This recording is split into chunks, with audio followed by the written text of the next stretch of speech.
Yeah, to my ear, those against the motion are not confronting the choices that are necessary, and it's been sort of a flagrantly anecdotal presentation. And I would suppose that, first of all, I want to say that Hunter actually said, whether she realizes it or not, during her presentation, the initial presentation, that what they have in mind would require neither major changes in taxation or major changes in regulation. Now, if that's it, then why are we having the debate? Let's go on. I don't think that's... My question is for anyone on that side to honestly address the real trade-offs that we're talking about, if we're talking about 1 or 2 or 3% of gross international product, or whatever the other major changes are. If there aren't major trade-offs, then we shouldn't be having the debate, and I think they've been denying the trade-offs all throughout the debate.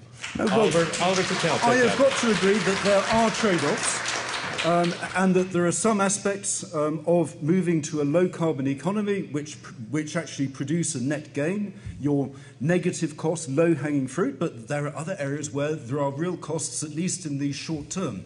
The important thing is that as you progress from the short term through to the medium term, you find that the investments that you're making in renewable energy technology, for example, and in mass production, developing the engineering expertise to bring costs down, that actually over the medium term, these shift from being a cost to being a benefit. And the nature of that benefit is a lot more than just the carbon. There are many, many benefits, such as air pollution. What is the world's biggest source of arsenic and mercury in the environment? It is burning coal. What do you say to the absolutely disgusting images that we see of mountaintop removal in Appalachia in order to reach coal seams? What do you think of the wars that are being waged in the Middle East, where the thirst for fossil fuels and oil fundamentally underlies them? There are many benefits in moving away from that kind of world into a world which is actually characterized by cooperation on energy. Because if we move large scale to renewable energy, it requires cooperation among countries with different kinds of intermittent renewables balancing out supplies over long distance grids. And that will actually fundamentally change the whole way in which countries interact with each other. It'll produce not just a greener world, a cleaner world, but actually a safer world and a happier world. And these are values surely worth aspiring to. Bjorn Lomborg. Since I was directly attacked, can I have a bite at that one? Yes, because you were directly attacked. And then Bjorn, and I'd like in the meantime to move the camera to the side because I'm going to take a question from the woman in the blue sweater. Are there trade-offs? Not if we do it intelligently. Markets work. Let's use them. Study after study after study after study has shown that we can meet the needs of a world population of 9 billion, meet the energy needs with efficiency and renewables. The Paley Commission of the U.S. government in the 1950s then urged an immediate transition to energy efficiency and renewables as a matter of urgent national security. Had we done it then, we would not be having this debate now because we would not be burning carbon. How do we do it? Yeah, that definitely takes some exquisite economics, planning. I'm not a big fan of Kyoto, and I am on record betting the Danish energy minister a bottle of whiskey that COP15 will fail, that the effort by the world to come up with a where do we go from Kyoto will fail. And then I think we'll have the real debate, which is how do we use the enormous power of markets to unleash innovation around the world, to enable the poor people to meet their own energy needs with their own resources, their own intelligence, and to enable us to have the prosperity that, again, study after study after study has shown that we can have if we invest now in the smartest technologies. Let's go. Bjorn Lomborg. I find it a little bizarre to refer to a study in the 1950s that showed that we could actually have done this cheaply, but we just failed to do so. Maybe that's because it's very, very hard and actually very costly. And that is, unfortunately, I'm sorry, Hunter, what all the global cost-benefit analyses show. But let me just point out to Oliver, because he very eloquently put how we should invest in all this, and this is a great deal.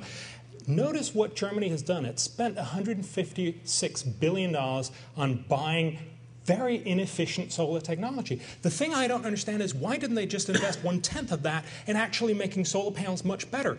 That would have really made a difference, and that would have made it easier for the Chinese and everybody else to get solar panels cheaper, faster. Oliver And the other Tickell. thing I want to point out is just, Bjorn, it's that's what terrible. private Let me just investors finish. are doing. That's what The other private thing is it's investors are terrible doing to in say, response. this is going to help. And Oliver, when you're speaking simultaneously, no one can hear you. You had a shot at it. Yeah, Let me give Oliver a response.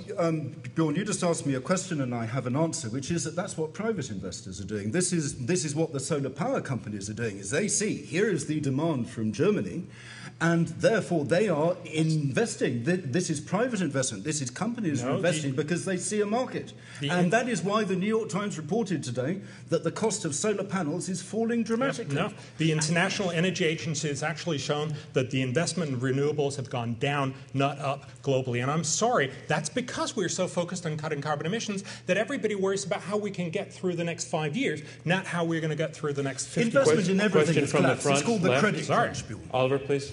Question from the front left. Yeah, Bjorn Lomborg made the point that he's in favor of research and development for low-carbon technologies, and you've just made a couple of comparisons of trade-offs between what might be worth it and what else might not be worth it. So it seems to me that we're not necessarily debating whether reducing carbon is worth it, but really how much it's worth. So my question for the whole four panel is, where do you draw the line between major reductions that for you are not worth it and what is worth it? Peter Huber. Well, let me start by saying this. There is a very big difference between saying we ought to keep studying something and saying we ought to put in place forcible mechanisms today that will force people to adopt technology today, all right? Because, you know, you can talk all you like about solar. The price point you've got to beat is 3-cent coal. If you don't beat 3-cent coal, you're not there. It is of no interest that you can beat, it's of no interest that you can beat 14-cent gas, okay? Or excuse me, Peter, the coal industry itself says that new coal plants will cost 13 well, to 15 the old ones, cents. and not in China, they don't, believe me, okay?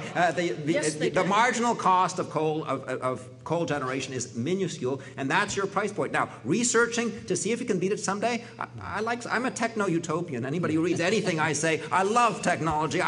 In my book, I say someday we'll get there. But, you know, telling people today, you go ram it into 20% of the country, I don't want to repeat myself. We will move these same industries over to China, as in fact it was just being suggested a moment ago, and they will make the products instead and make them dirtier. We will increase carbon emissions that way. If we keep it at home, at least we'll have the scrubbers on the darn coal plants, even if we're not taking the carbon out. We have time for one more question. Gentlemen, young men, yes. Can you stand so that they know that I'm speaking to you? Thank you. And a mic will travel to you.